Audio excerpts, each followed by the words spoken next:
I remember looking at the loot train attack. I said, this is bigger than Bob. And David and Dan said, how can it be bigger than Bob? I said, it's bigger than Bob. It's definitely got a bit of that Western feel, but then you throw dragons in on top of that, and it makes an incredibly complicated one to shoot. It's like a time travel movie where, like, what if somebody had an F-16 that they brought to a medieval battle? There you have Daenerys Targaryen unleashed for the first time in Westeros, and she is going to show them what she can do. With every time that something goes wrong, more Targaryen comes out, more fire comes out. So she starts to take matters into her own hands.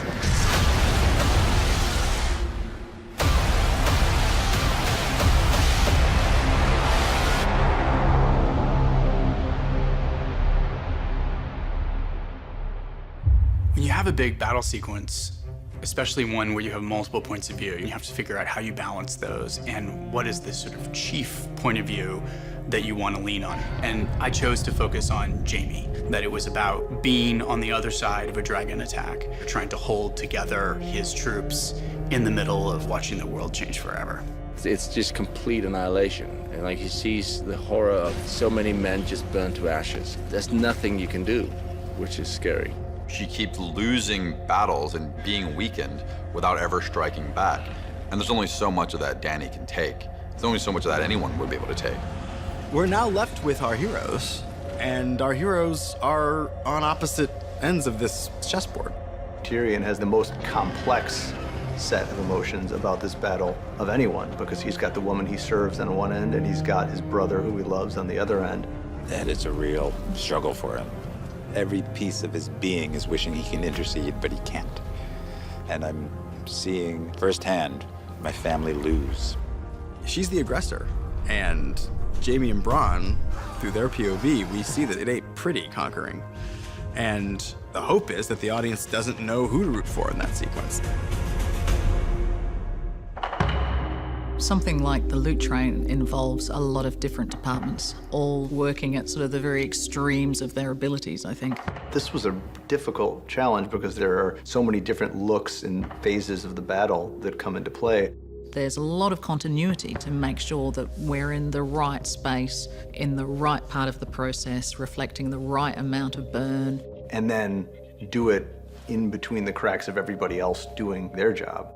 Because the entire sequence is a wagon train and involves 27 wagons and their various bits of dressing. We have to reshuffle the entire set constantly, which means dressing 180 degrees or 360 depending on the camera movement. So it means we have to be very particular when it comes to dressing our burnt elements, our unburnt elements, our partial burnt elements. There are so many stages to consider, but it's definitely a hell of a lot more fun when it gets into the bloody battle. We have a dye that we're using, which is an eco-friendly dye, which dyes things black to make it look very charred and burnt. And we're using several forms of ash as well to dress in and make it all look authentic, along with charcoal and stuff like that. Maybe when you're watching it, it doesn't necessarily stand out, and that means we've done our job because people just accept this is the world and that's the environment. We are the front line of defense, and detail is our job, so we're very happy about it. When I get to a sequence like the one we're doing right now, I take a deep breath and go, oh boy, that is going to be a lot of work. We had every toy you could possibly imagine in the making of it. We had 4 cameras most of the time. Sometimes we had up to 7 or 8 cameras. We've gone through 3 different tracking vehicles for different purposes on this. We've got basically a souped-up pickup truck with really good suspension for all our charges, Dothraki charges and what have you. We've got another electric vehicle called a shadow tracker, and we've got a jib arm on that. And then finally, we've got basically a souped-up dune buggy with a stabilized head on it that takes all the bounce out and gives us a nice, steady, smooth shot to use over the particularly rough terrain.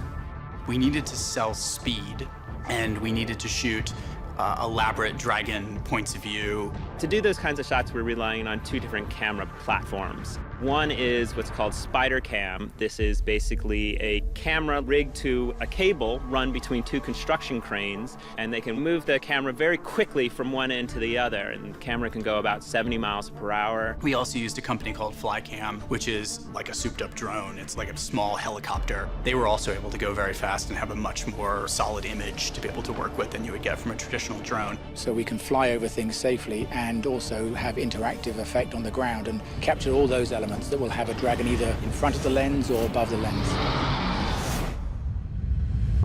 The battle is going to rely very heavily on visual effects at the end of the day. There's a lot of different beats to the attack. Sort of like cowboys and Indians and fire-breathing dragons all rolled up into one. There's Drogon breathing lots of fire, setting lots of things and people on fire. To give an idea, in season 6, which was our biggest season up to that point, we had 11 shots that featured Amelia riding the dragon. In the loot train, we have over 80.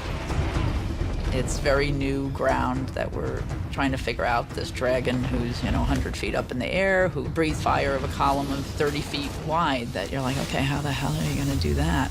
You've got Amelia on the back of a motion base that's animated to fly in concert with the animation on the dragon. So that the thing she's moving on is moving around as if she was really riding on Drogon, but in a stage in Belfast in front of green screen. So being on this theme park ride, which is kind of what it is, and you're strapped in, then looking like you are controlling it, when there's so much going on, you just got to harness every single bit of imagination you have and just use it. I mean, can you even imagine being on the back of a reptile that's breathing fire at your command? That's huge.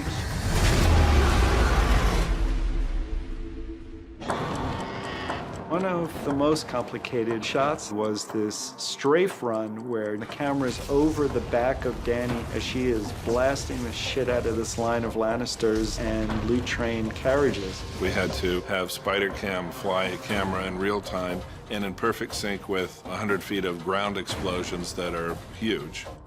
Sam is our effects guru, and he's kind of a madman in the best possible way. And, one of his responsibilities is setting things on fire. Which he's really good at. The strafe run was 150 feet long, and it had 15 rows of charges. We tested it in Madrid back in August. We only tested a short section of it, minus the carts, because we were still making those. All the effect has to mimic as though the flame is coming from the sky. So we'll always size up the flame later in post. We'll shoot elements of flame against black, but Sam here has to make it feel that the impact of the flame is pushing along, so it has a travel to it. I mean, we've been blowing things up on many days, but working out the timing of that was quite a process. In the end, we went with a fuel mix and explosives to give almost like a machine gun sort of strafe, but closer together. And as each one exploded, it would then engulf the next and the next and the next, so you almost get a seamless line of flame just going through. Because it was only one take, there was a lot that could go wrong. There was a lot of materials used and a lot of pyro used as well. So it's the excitement of when that button is pressed.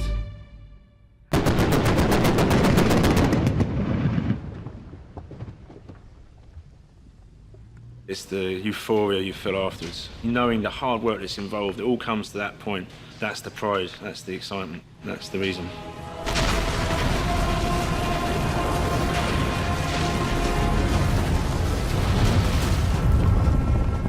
George Martin's often said that the Dothraki are kind of an amalgam of American Indian tribes and the Mongols.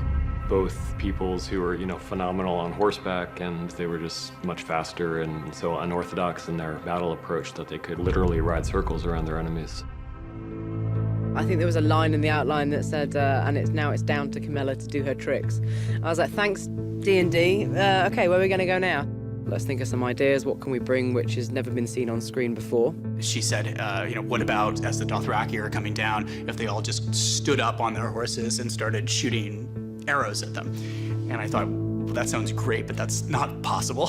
She said, no, it is. We build these special stirrups and we can do it. So I sent a team out here with the horses, and they started rehearsing the action and shooting a previs, which was then sent back to Northern Ireland, and then we could start putting that in front of people. You've got almost a metal shoe that you put your foot into, and then you have one foot on the side of the horse and the other foot on the top of the saddle. So we have these guys standing up, and we're endeavouring to try and create something that somebody hasn't seen before.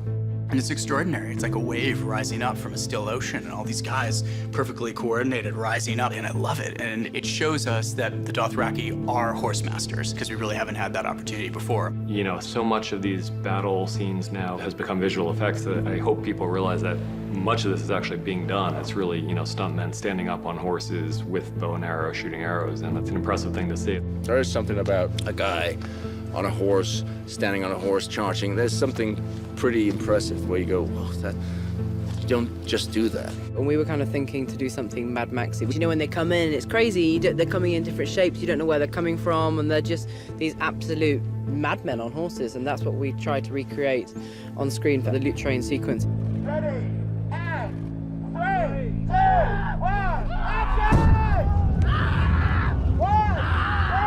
This battle was the most fire-intensive one we've had. We burned more stuntmen than has ever been burned in a single shot and in a single sequence. The dragons have grown. They're the size of a 747 now. So you'd think then that the amount of people they burn in one go would increase. We have potentially the most burns, full burns ever done on TV history, which is burning 20 men in one shot, which we have coming up. And there was a few raised out eyebrows when I suggested 20.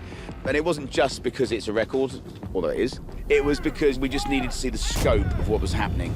So that was quite a challenge. The difficulty with 20 people is just that you ramp up the safety aspect of it, because there's more people in harm's way, there's more that can go wrong. That was quite nerve-wracking for many reasons. Obviously, when you have that amount of people collected and they're all on fire, you get a lot of heat gathering in the center. So I was really concerned about the guys in the middle.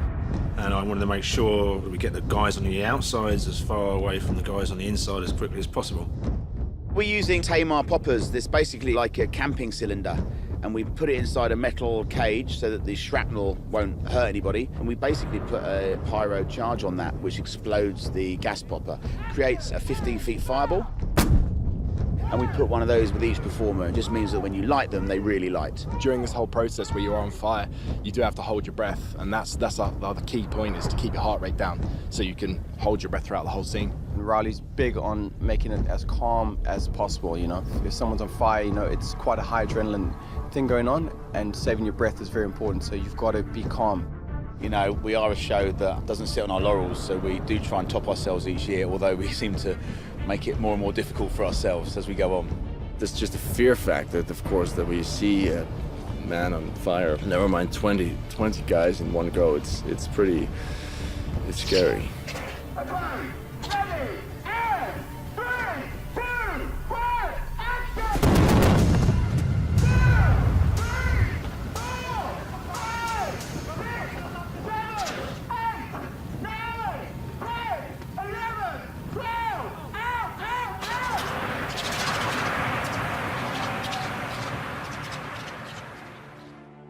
When we start making these huge battles, it's so hard to imagine that we're ever going to finish because there's so many moving pieces, but it's ultimately just, one shot at a time and figuring it out from there. The cameras and the actors and stunts, and it was very much an all hands on deck sequence as much as we've ever had, and everybody did an excellent job of fitting all the puzzle pieces together.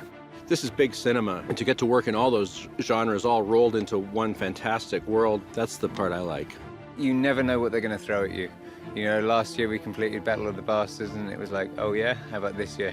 So it's good. They always up the ante, and I love that. It naturally gets bigger, this show. It just does. It's not me doing it. They write it. It's a unique challenge in that you'll never really be able to do that kind of thing again. And, the next time I get to work on some other show, it'll be so boring. Where's the cable cam? Where's the, 5 cameras and the 20 burning guys?